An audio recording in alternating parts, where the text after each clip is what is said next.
Schedule కులాలలోని ఉపకులాల వారీగా ఆయా శాఖల వారీగా సమగ్రమైన వివరాలను ఇవ్వాలని ఏకసభ్య కమిషన్ సభ్యుడు రాజీవ్ రంజన్ మిశ్రా అధికారులను ఆదేశించారు. గురువారం కలెక్టరేట్లోని సునాయన ఆడిటోరియంలో షెడ్యూల్ కులాలలోని ఉపవర్గీకరణ అంశానికి సంబంధించి ఏకసభ్య కమిషన్ సభ్యుడు రాజీవ్ రంజన్ మిశ్రా తొలుత జిల్లా అధికారులతో సమావేశం నిర్వహించారు. అనంతరం ఈ అంశంపై వ్యక్తులు వివిధ సంస్థల నుండి వినతి పత్రాలను స్వీకరించారు. ఈ సందర్భంగా ఏకసభ్య కమిషన్ సభ్యుడు రాజీవ్ రంజన్ మిశ్రా మాట్లాడుతూ ఆగస్టు 1, 2024న వెలువరించిన సుప్రీంకోర్టు ఉత్తర్వులను అనుసరించి ఎస్సీ ఉపకులాల వర్గీకరణపై విచారణ చేసేందుకు రాష్ట్ర ప్రభుత్వం ఏకసభ్య కమిషన్ ను ఏర్పాటు చేసిందన్నారు. రాష్ట్రంలోని అన్ని పూర్వపు జిల్లాల హెడ్ క్వార్టర్స్ లో జిల్లా అధికారులతో సమావేశాలు ఏర్పాటు చేయడంతో పాటు ఈ అంశంపై వ్యక్తులు సంస్థల నుండి వినతి పత్రాలను స్వీకరిస్తున్నామని తెలిపారు. ఉపకులాల వారీగా ఆయా ప్రభుత్వ శాఖల ద్వారా సమగ్రమైన వివరాలను సేకరించి వాటి ఆధారంగా ఏకసభ్య కమిషన్ సిఫార్సులను చేయటం జరుగుతుందని రాజీవ్ రంజన్ మిశ్రా తెలిపారు. అనంతరం ఏకసభ్య కమిషన్ సభ్యుడు రాజీవ్ రంజన్ మిశ్రా మాట్లాడారు.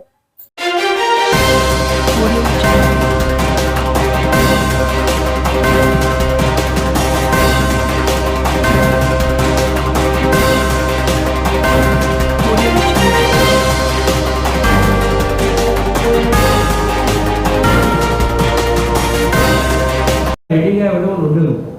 డేటా మనం కొంచెం ప్రాసెస్ చేసి కలెక్ట్ చేసుకోవాలి. So I think saying that it is not available, yes, it will not be available because we were not authorized to collect this data after Supreme Court struck down the act.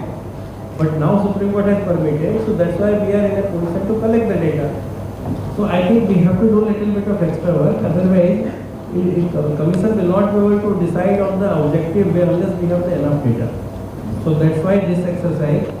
And another thing is now immediately after this, because here already you have started the process, a lot of data already వచ్చింది కాబట్టి ఎక్కువసేపు ఇక్కడ ఈ meeting లో దాన్ని spend చేయను, because we have also invited the scheduled caste association representatives. దాంట్లో కూడా చాలా lots of information comes there, so we will go into that and then discuss with them also. So I think few things before I close. One thing is now it seems social audit of some caste census is going on. So I think that has to be done with due diligence, with proper verification, give publicity so that if anything is wrong, the objections come. Our aim should be to get maximum objections and correct the wrong things, so that data becomes usable, that data becomes reliable. So I think some more time has also been extended. I hope everyone is aware. So especially for the other districts also which is attached, so time has also been extended. So please get this thing done very, very carefully. So that will also be an important. We will get a kind of trend out of that also. Lots of economic particulars also about assets, about other things also come from that data. So I think we will get some sort of idea. So that's one. Second thing is memorandum submit చేసిన తర్వాత కొన్ని జిల్లాలు చాలా ఎక్కువగా time తీసుకుంటున్నారు compile చేయడానికి. అంటే we will go to the next district for this meeting. So what two things, either they are taking too much of time or they are simply one data entry operator just feeding them. See, you have to, there is a pro forma.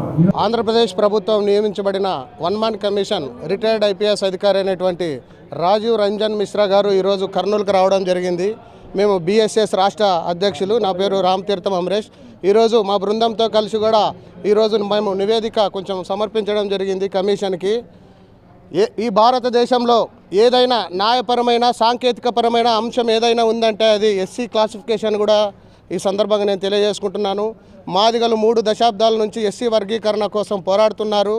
మరి గతంలో 96లో Ramachandra Raju commission అయితేనేమి, Usha Mehra commission అయితేనేమి, అన్ని కమిషన్లు వర్గీకరణకి అనుకూలంగా తీర్పు ఇవ్వడం జరిగింది.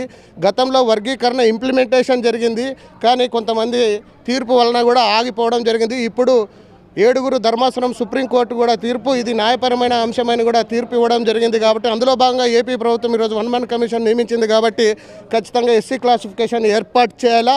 అదేవిధంగా ఈ కర్నూలు జిల్లాలో మాదారి కురువలు అనేటువంటి ఒక్కరు కూడా లేరు. జేసీ శర్మ కమిషన్ 2011 జనాభా లెక్కల ప్రకారం కేవలం ఆంధ్రప్రదేశ్లో 2300 మంది మాత్రమే ఎస్సీ కులస్తులు ఉన్నారు. తూర్పుగోదావరి, కృష్ణ, అనంతపురం జిల్లాల్లో మాత్రమే ఉన్నారు. మరి లేని జిల్లాల్లో కూడా మాదారి కురువలు ఎస్సీ క్యాస్ట్గా కూడా ఈరోజు పంచాయతీలో వాళ్ళు సర్వే చేయడం జరిగింది. ఇది చాలా చాలా తప్పుడు నివేదిక అని కూడా ఈ సందర్భంగా మేము సమర్పించడం జరిగింది. అదేవిధంగా ఇక్కడ ఉన్నటువంటి మాలలను, మాదిగలను మరి రిలీజియన్ దగ్గర క్రిస్టియన్ అని కూడా చేరుస్తున్నారు. ఏమయ్యా ఎట్లా మారుతుందయ్యా మతము? ఈ రోజున మాల మాదిగలు యుగాల నుంచి అంటరాని వాళ్ళు, అన్టచబిలిటీ అనుభవిస్తున్న వాళ్ళని మీరు క్రిస్టియన్గా ఏ విధంగా పరిగణిస్తారని కూడా ఈరోజు కమిషన్కి నివేదిక ఇవ్వడం జరిగింది. అదేవిధంగా ప్రధానంగా క్రిమి లేయర్ వర్తింపజేయాలి. ఎందుకంటున్నామంటే ఈరోజు భారతదేశ వ్యాప్తంగా చూస్తే ఎస్సీ రిజర్వేషన్ల ద్వారా ఉద్యోగం పొందిన IAS, IPS, గ్రేడ్ 1, గ్రేడ్ 2 ఆఫీసర్లు వాళ్ళ పిల్లలే వందల సంఖ్యలో ఈరోజు రిజర్వేషన్లు లబ్ధి పొందుతున్నారు. ఎందుకంటే వారు ఆర్థికంగా ఉన్నారు. ఆర్థికంగా ఉండడం వలన వాళ్ళకి నాణ్యమైన విద్య అభ్యసిస్తున్నారు. నాణ్యమైన విద్య అభ్యసించడం ద్వారా వాళ్ళకి ప్రతిభ ఎక్కువ ఉంటుంది. గవర్నమెంట్ నోటిఫికేషన్లో వాళ్ళే ఉద్యోగాలు పొందే అవకాశం ఉంది. కాబట్టి ఖచ్చితంగా క్రీమీ లేయర్ వర్తింపజేయాలని కూడా ఈ సందర్భంగా BSS తరఫున డిమాండ్ చేస్తూ రాజీవ్ మిశ్రా గారికి కూడా ఈరోజు మేము నివేదిక ఇవ్వడం జరిగింది. నా పేరు రామతీర్థం అమరేష్, BSS రాష్ట్ర అధ్యక్షులు. జై భీమ్.